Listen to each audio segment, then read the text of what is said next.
জয় নিশ্চিত না হওয়া পর্যন্ত গাজায় হামলা অব্যাহত রাখার ঘোষণা নেতানিয়াহুর। অবরোধ আর অনাহারের মুখে যুদ্ধবিরতি আলোচনা নয় জানালো হামাস।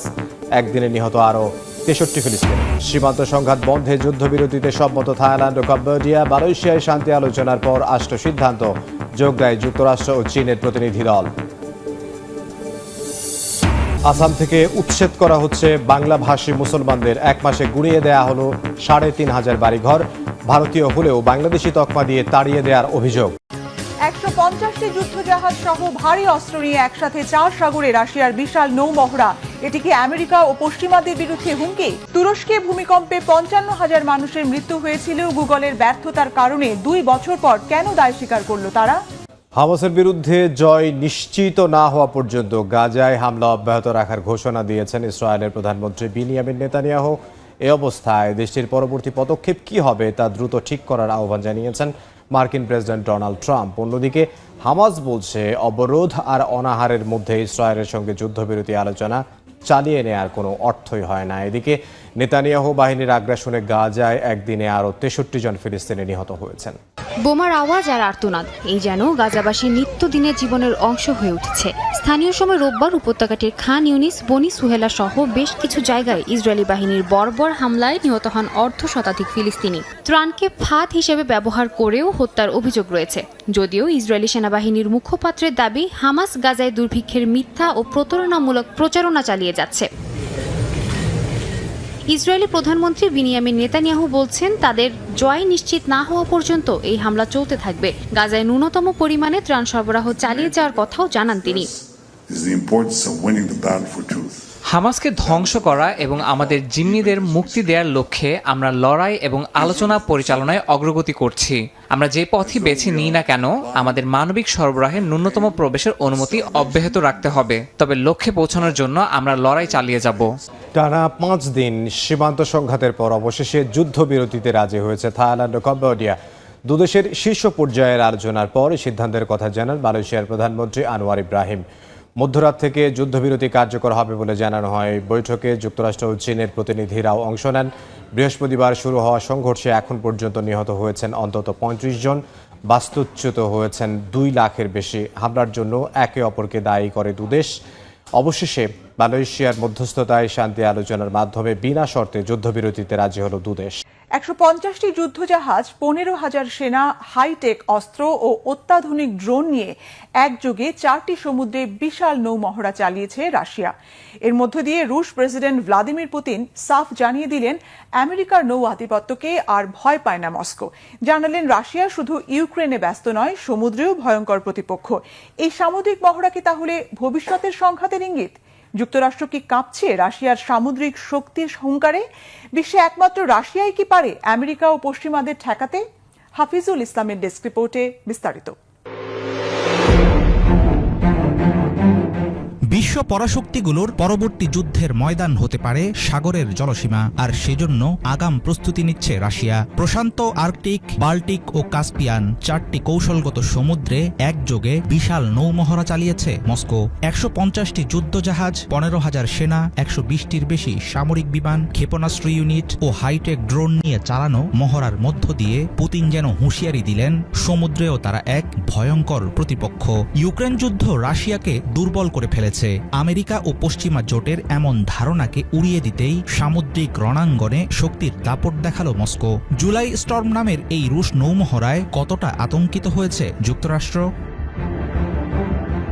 গত ২৩ থেকে ২৭ জুলাই পর্যন্ত চলা নেভি ড্রিল বা নৌমহড়ার মূল লক্ষ্য ছিল প্রতিরক্ষা প্রস্তুতি যাচাই, সাবমেরিন প্রতিরোধ, ড্রোন ও আকাশ থেকে আসা আক্রমণ ঠেকানো, সমুদ্রপথের নিরাপত্তা এবং দূরপাল্লার অস্ত্র ব্যবহারের অনুশীলন। রুশ প্রতিরক্ষা মন্ত্রণালয়ের ভাষায় এটি ছিল একটি কৌশলগত রিহার্সাল। ভবিষ্যতে আন্তর্জাতিক কোনো সংঘাতে রাশিয়া কিভাবে প্রতিক্রিয়া জানাবে সেটারই বাস্তব অনুশীলন করা হয়েছে এই মহড়ায়। সামরিক বিশ্লেষকদের মতে এই রিহার্সাল শুধুমাত্র প্রশিক্ষণ নয়, বরং যুক্তরাষ্ট্র, জাপান ও নেটোর উদ্দেশ্যে একরকম শক্তি প্রদর্শনের কৌশল। জলবায়ু পরিবর্তনের ফলে আর্কটিক অঞ্চলে উন্মোচিত হচ্ছে নতুন নতুন নৌপথ ও সম্পদের ভাণ্ডার। সেখানে আঞ্চলিক আধিপত্য বিস্তারের লড়াইয়ে এক ধাপ এগিয়ে থাকতে চায় রাশিয়া। সেই সঙ্গে একাধিক মহাসাগরে একযোগে অভিযান চালিয়ে মস্কো দেখাতে চায় যুক্তরাষ্ট্রের নেভাল সুপ্রিমেসি বা সামুদ্রিক আধিপত্য এখন আর অজেয় নয়, বরং আর্কটিক থেকে কাস্পিয়ান পর্যন্ত সমুদ্র পথে বেশ শক্তিশালী অবস্থানে আছে রাশিয়া। সাগরের নিয়ন্ত্রণের প্রশ্নে কেউ যেন রুশ বাহিনীকে অবমূল্যায়ন না করে দেয়া হচ্ছে সেরকম এক সতর্কবার্তা। চীন ও যুক্তরাষ্ট্রের পরে বর্তমানে বিশ্বের তৃতীয় বৃহত্তম নৌবাহিনী রাশিয়ার। ইউক্রেন যুদ্ধে মস্কোভা জাহাজ হারানো সহ একাধিক বড় ক্ষতির পর প্রশ্নের মুখে পড়েছে রুশ নৌবাহিনীর সক্ষমতা। পশ্চিমা গোয়েন্দা বিশ্লেষকরা বলছেন, নানা রকম নিষেধাজ্ঞা ও বাধার মুখেও ড্রোন, সাইবার সিস্টেম ও হাইপারসোনিক ক্ষেপণাস্ত্রের মতো যুদ্ধের মডার্ন টেকনোলজিতে বড় আকারের বিনিয়োগ বাড়িয়েছে রাশিয়া। সামরিক ও অর্থনৈতিক চাপে থাকলেও নিজেদের অস্ত্র ভাণ্ডার ও মিলিটারি পাওয়ার উন্নত করে তুলতে চাইছে মস্কো। ইউক্রেন যুদ্ধকে কেন্দ্র করে পশ্চিমাদের জোটবদ্ধ প্রতিরোধ রাশিয়ার জন্য মাথাব্যথার কারণ হয়ে দাঁড়িয়েছে ঠিকই, কিন্তু সামরিক আধুনিকায়নে মোটেও কমেনি দেশটির গতি। হাইপারসোনিক ক্ষেপণাস্ত্র, জিরোকন টেকনোলজি, মিলিটারি ড্রোন, কৃত্রিম বুদ্ধিমত্তা ও সাইবার সক্ষমতার নতুন সংযোজন, সব মিলিয়ে স্মার্ট ওয়্যারফেয়ার বা আধুনিক যুদ্ধ কৌশলের দিকেই এগুচ্ছেন পুতিন। সমুদ্রে মার্কিন আধিপত্য, নেটোর ঘাঁটি বিস্তার, আর্কটিকে যুদ্ধের আশঙ্কার মাঝে এই রুশ নৌমহড়ার কৌশলগত গুরুত্বই বেশি।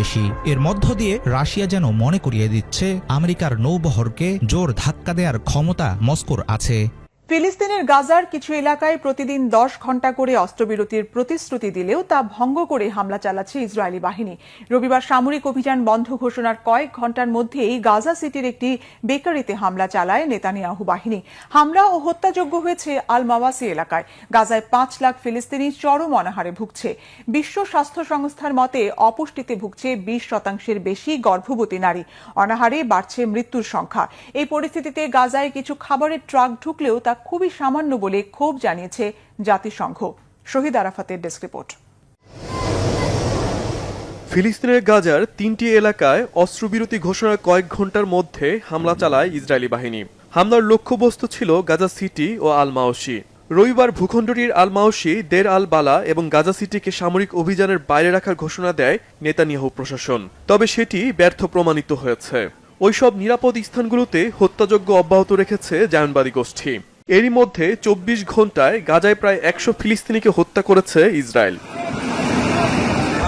ইসরায়েলি বাহিনীর অস্ত্রবিরতির ঘোষণাকে শুভঙ্করের ফাঁকি বলছেন বিশ্লেষকরা।